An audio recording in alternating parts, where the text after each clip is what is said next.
ಕನ್ನಡಿಗರೇ, ತುಂಬಾ ಕಷ್ಟಪಟ್ಟು ಇಷ್ಟಪಟ್ಟು ಕನ್ನಡದಲ್ಲೇ ವಿಡಿಯೋ ಮಾಡಬೇಕು ಅಂದೇ ಮಾಡಿದ್ದೇನೆ. ದಯವಿಟ್ಟು ವಿಡಿಯೋ ಪೂರ್ತಿ ನೋಡಿ, ಸಬ್ಸ್ಕ್ರೈಬ್ ಮಾಡ್ಕೊಳ್ಳಿ, ಲೈಕ್ ಮಾಡಿ, ಹಾಗೆ ನಿಮ್ಮ ಅನಿಸಿಕೆ ಹಂಚ್ಕೊಳ್ಳಿ ಪ್ಲೀಸ್. ಅಂದು ಇವತ್ತಿನ ಹಾಗೆ ಬೆಳಗ್ಗೆ ಅಲಾರಂ ಇಟ್ಟು ಹೇಳುವುದಕ್ಕೆ ನಮ್ಮ ಕೈಯಲ್ಲಿ ಮೊಬೈಲ್ ಇರಲಿಲ್ಲ. ಬದಲಾಗಿ ಅಮ್ಮ ಅಥವಾ ಅಪ್ಪ ಕೂಗಿ ನಮ್ಮನ್ನ ಎಳಿಸಬೇಕಿತ್ತು. ಇವತ್ತಿನ ಅಲಾರಂ ತರಹ ಸ್ನೂಸ್ ಮಾಡಕ್ಕಾಗ್ತಿರ್ಲಿಲ್ಲ ಅಲ್ವಾ? ಶಾಲೆಗೆ ಹೋಗಲು ಶೂ ಹಾಕಿ ಅಮ್ಮ ಕಟ್ಟಿಕೊಡ್ತಿದ್ದ ಟಿಫನ್ ತಗೊಂಡು ಭಾರವಾದ ಆ ಪಾಟಿ ಚೀಲ ಹಾಕೊಂಡು ಶಾಲೆಗೆ ಕಡೆ ಓಡ್ತಿದ್ದಿದ್ದು ನೆನಪಿದ್ಯಾ ಗೆಳೆಯರೆ? ಶಾಲೆಗೆ ಹೋಗಿ ಮುಟ್ಟಿದ್ದೇ ತಡ. ಬೆಳಗ್ಗೆ ಸರಿಯಾಗಿ 9 ಗಂಟೆಗೆ ಆ ದೊಡ್ಡ ಗಂಟೆ ಸದ್ದು ಮಾಡ್ತಿತ್ತು. ನಂತರ ಸಾಲಾಗಿ ನಿಂತು ಮಾಡುವ ಆ ಪ್ರಾರ್ಥನೆ ಮೈಕೈ ಜುಮ್ಮೆನಿಸ್ತಿತ್ತು. ಪ್ರಾರ್ಥನೆ ಮುಗಿದ ತಕ್ಷಣ ಅಮರವಾಣಿ ಮತ್ತು ಪಂಚಾಂಗ ಓದ್ತಿದ್ರು. ಹಾಗೆ ಇಂದಿನ ಶುಭ ನುಡಿ ಅಂತೆಲ್ಲ ಹೇಳುವಾಗ ನಾವೆಲ್ಲ ಸುಮ್ಮನೆ ಕೇಳಿಸ್ಕೊಳ್ತಿದ್ದೆವು. ಆದರೆ ಅದರ ಅರ್ಥ ತಿಳಿಯುವಷ್ಟು ದೊಡ್ಡವರಾಗಿರ್ಲಿಲ್ಲ ನಾವು, ಅಲ್ವಾ? ಪ್ರಾರ್ಥನೆ ಮುಗಿಸಿ ಕ್ಲಾಸಿಗೆ ಹೋದಾಗ ಶುರುವಾಗ್ತಿತ್ತು ಅಸಲಿ ಆಟ. ಶನಿವಾರ ಭಾನುವಾರ ಆಟ ಆಡಿ ಹೋಮ್ವರ್ಕ್ ಮಾಡದೆ ಹೋದಾಗ ಶುರುವಾಗ್ತಿತ್ತು ಭಯ. ಇವತ್ತು ಯಾವ ಶಿಕ್ಷೆ ಕೊಡ್ತಾರೋ ಅನ್ನೋ ಭಯ.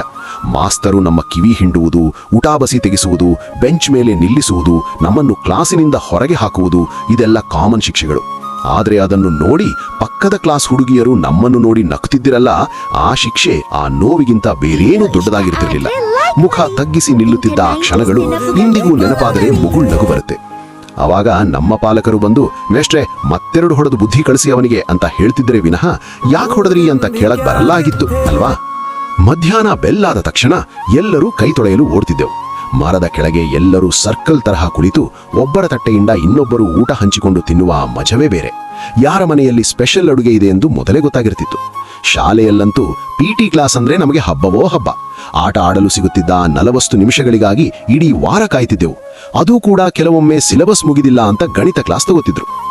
ಇನ್ನು ವರ್ಷಕ್ಕೊಮ್ಮೆ ಶಾಲೆಯಲ್ಲಿ ತೆಗೆಯುವ ಗ್ರೂಪ್ ಫೋಟೋ ಆ ದಿನ ಬಂತೆಂದರೆ ಸಾಕು, ಹೊಸ ಬಟ್ಟೆ ಹಾಕ್ಕೊಂಡು ತಲೆಗೆ ಎಣ್ಣೆ ಹಚ್ಚಿ ಬಾಚಿಕೊಂಡು ಪೋಸ್ ಕೊಡ್ತಿದ್ದೆವು. ಆ ಫೋಟೋ ಇವತ್ತು ನೋಡಿದರೆ ಅದೆಷ್ಟು ಮುಗ್ಧತೆ ಇತ್ತು ಅನ್ಸುತ್ತೆ ಅಲ್ವಾ?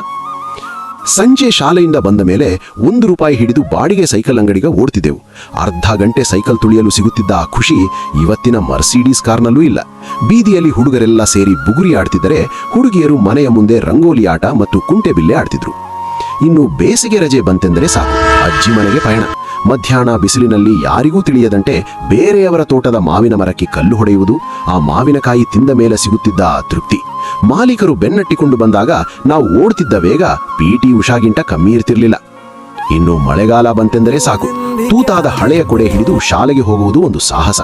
ಶಾಲೆಯಿಂದ ಬರಬೇಕಾದರೆ ಚರಂಡಿಯಲ್ಲಿ ತುಂಬಿದ ನೀರಿನಲ್ಲಿ ಪೇಪರ್ ದೋಣಿ ಬಿಡುವುದು, ಬೇರೆಯವರ ಮೇಲೆ ನೀರು ಹಾರಿಸುವುದು, ಹೀಗೆ ನಾನಾ ಕುಚೇಷ್ಟೆಗಳು. ಇನ್ನು ಭಾನುವಾರ ಬಂತೆಂದರೆ ಸಾಕು, ಬೆಳಗ್ಗೆ ಸರಿಯಾಗಿ ಎಣ್ಣೆ ಸ್ನಾನ ಮುಗಿಸಿ ಟಿವಿ ಮುಂದೆ ಹಾಜರು. ಆ ಎಂಟನ ಸರಿ ಮಾಡ್ತಾ ಬಂತಾ ಇಲ್ವಾ ಅಂತ ಕೂಗಾಡಿ ಅದನ್ನು ಸರಿ ಮಾಡೋದೋ ಒಂದು ವಿಜ್ಞಾನಿಯಾದ ಫೀಲ್ ಕೊಡೋದು. ಮನೆಯವರೆಲ್ಲ ಸೇರಿ ಟಿವಿ ನೋಡ್ತಿದ್ದೆವು. ಶಕ್ತಿಮಾನ್ ಅಥವಾ ಮಹಾಭಾರತ ಬರುವಾಗ ಇಡೀ ಊರೇ ಸ್ತಬ್ಧವಾಗ್ತಿತ್ತು. ಅಂದು ಟಿವಿ ಕಪ್ಪು ಬಿಳುಪಾಗಿದ್ದರೂ ನಮ್ಮ ಜೀವನ ಮಾತ್ರ ಬಣ್ಣ ಬಣ್ಣವಾಗಿತ್ತು. ಇವತ್ತು ಎಲ್ಲರ ಕೈಯಲ್ಲೂ ಮೊಬೈಲ್ ಇದೆ, ಆದರೆ ಯಾರೂ ಪರಸ್ಪರ ಮಾತನಾಡ್ತಿಲ್ಲ. ಅಂದು ನಮ್ಮ ಹತ್ರ ಏನೂ ಇರಲಿಲ್ಲ, ಆದರೂ ನಾವು ಶ್ರೀಮಂತರಾಗಿದ್ದೆವು. ಆ ಬಾಲ್ಯದ ದಿನಗಳು ಮತ್ತೆ ಬರುವುದಿಲ್ಲ ನಿಜ, ಆದರೆ ಆ ನೆನಪುಗಳು ನಮ್ಮ ಎದೆಯಾಳದಲ್ಲಿ ಎಂದಿಗೂ ಹಸಿರಾಗಿರುತ್ತವೆ. ನಿಮ್ಮ ಬಾಲ್ಯದ ನೆನಪುಗಳನ್ನು ಕಮೆಂಟ್ ಮಾಡಿ ತಿಳಿಸಿ. ಇದು ನಿಮ್ಮ ಖದೀರ್ ಸ್ಟುಡಿಯೋಸ್ ಪ್ರಸ್ತುತಿ. ಸಬ್ಸ್ಕ್ರೈಬ್, ಲೈಕ್, ಕಮೆಂಟ್ ಮಾಡಲು ಮರೆಯಬೇಡಿ. ನಿಮ್ಮ ಬಾಲ್ಯದ ಗೆಳೆಯರಿಗೆ ಶೇರ್ ಮಾಡಿ.